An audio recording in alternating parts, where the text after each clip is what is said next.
साथियों, ये शीतकालीन सत्र ये सिर्फ कोई रिचुअल नहीं है। ये राष्ट्र को प्रगति की ओर तेज गति से ले जाने के जो प्रयास चल रहे हैं उसमें ऊर्जा भरने का काम ये शीतकालीन सत्र भी करेगा, ऐसा मेरा पूरा विश्वास है।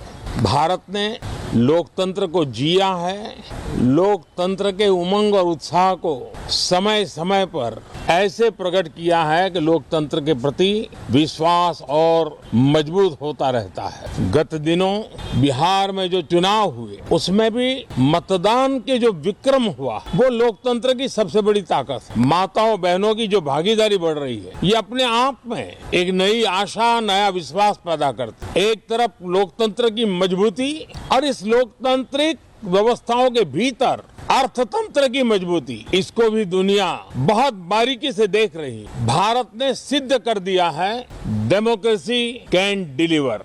जिस गति से आज भारत की आर्थिक स्थिति नई ऊंचाइयों को प्राप्त कर रही है, विकसित भारत के लक्ष्य की ओर जाने में ये हमें नया विश्वास तो जगाती है, नई ताकत भी देती है। साथियों, ये सत्र संसद देश के लिए क्या सोच रही है, संसद देश के लिए क्या करना चाहती है, संसद देश के लिए क्या करना चाहती है, संसद देश के लिए क्या करने वाली है।